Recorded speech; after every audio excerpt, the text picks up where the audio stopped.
Nuclear Clown TV is live! We are live!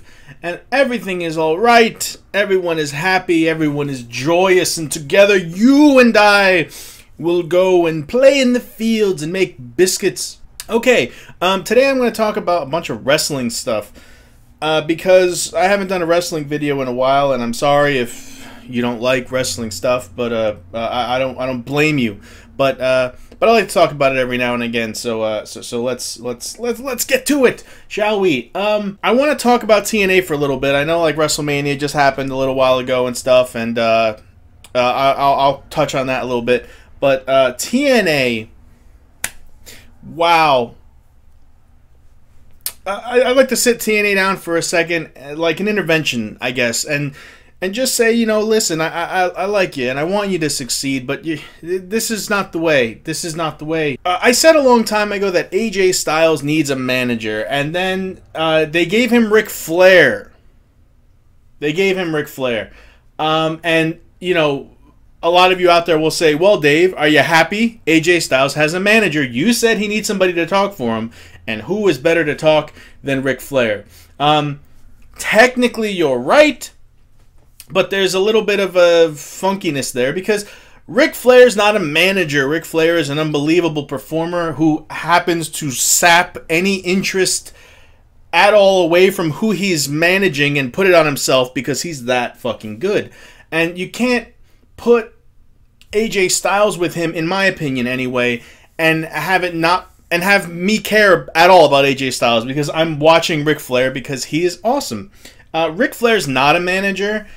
He's an excellent performer, and he's great on the mic. See, I have a problem when people say, oh, well, Shawn Michaels retired. He should be GM. He should be a manager. I don't think so, because you're always going to be more interested in who you're more emotionally invested with.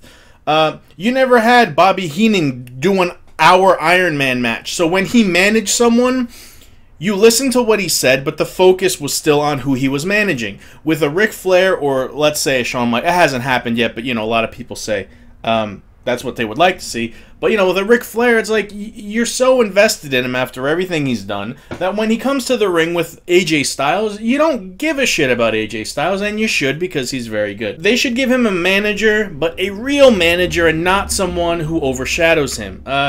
TNA has this problem in general. They think they're giving Abyss this huge push by making him a Hulk Hogan Jr. with the stupid ring. It doesn't really work that way. You don't bump up young talent by making them do well only when they use one of your personal artifacts, the eye and hand of Hogan, to go out there and do well. It's stupid. It's like you know, oh, we're getting new talent over. Shark Boy dresses up like Stone Cold, and we're going to give him the belt because he dresses like Stone Cold, and that's a push. No, it's not. You're not helping anyone out. You know, again, the WWE product seems superior. Abyss isn't good enough until Hulk Hogan helps him out. AJ Styles isn't good enough until Ric Flair helps him out. You know, Jay Lethal isn't good enough until he starts acting like Macho Man.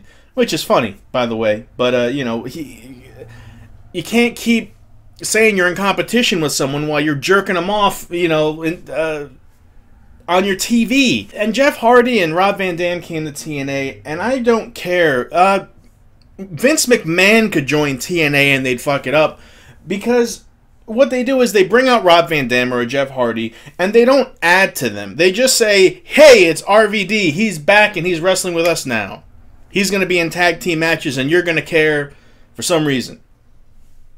They don't build on him.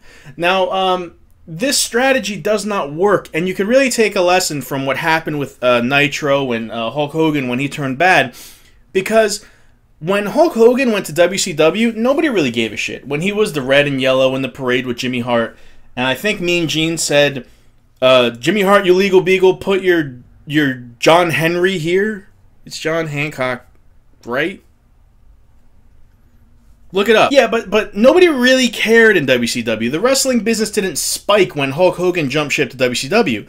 It spiked when the NWO came about and Hulk Hogan was doing something different and new, and he had his own identity in WCW. When he first showed up with the red and yellow, nobody cared. When he was the black and white and Hollywood Hogan, it was something different that the people liked, and it identified him with WCW, which made WCW popular.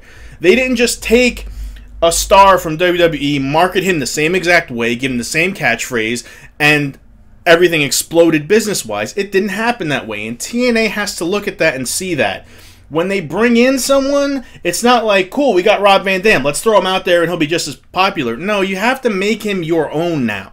He's in your company, you have to make him different. You have to do something with him. And they don't do that with anyone. I think that the closest they came was Kurt Angle with the whole Main Event Mafia thing. Say what you want if you hated it or if you liked it.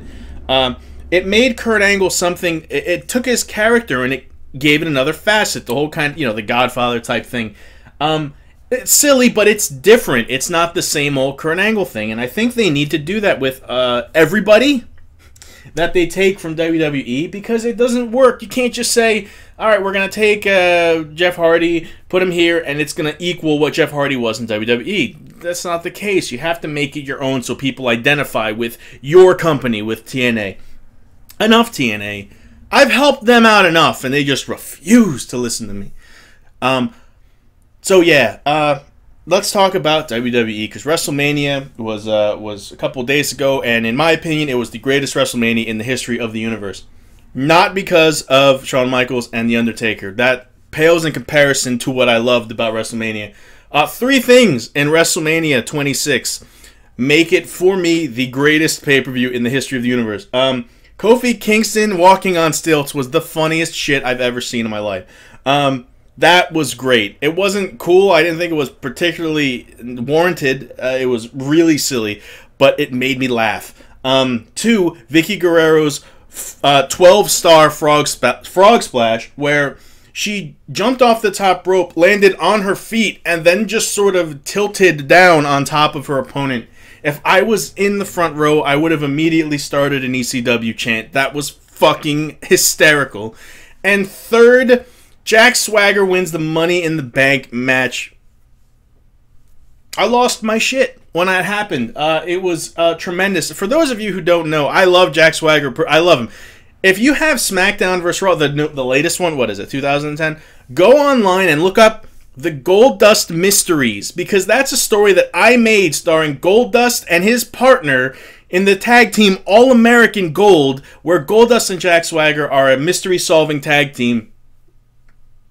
I like Jack Swagger a whole lot, and for him to win the Money in the Bank blew my shit away, because I had no idea that WWE would do anything like that, and I believe if what I'm hearing is correct, this SmackDown is going to be one that will go down in the annals of Nuclear Clown history.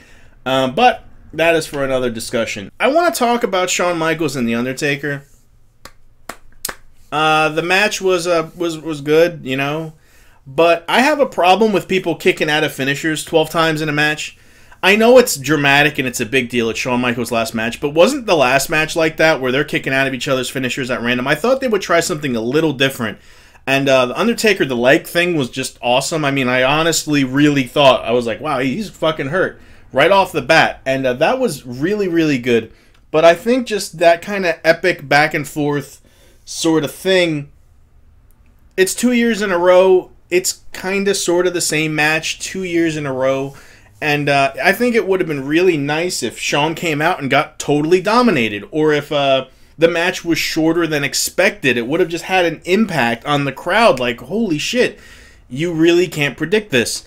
That next show, NXT, I like it. I really do. But the theme song is incredibly gay. Any song that starts with "We Are Wild and Young" is gay. Sorry. But this past week they had like the top 8 or whatever, and it meant nothing because no one was eliminated. It was just like, here is the top 8. And there were number 8, so-and-so, number 7, so-and-so, and I'm sitting there like, what does that mean? Who goes? Who goes home?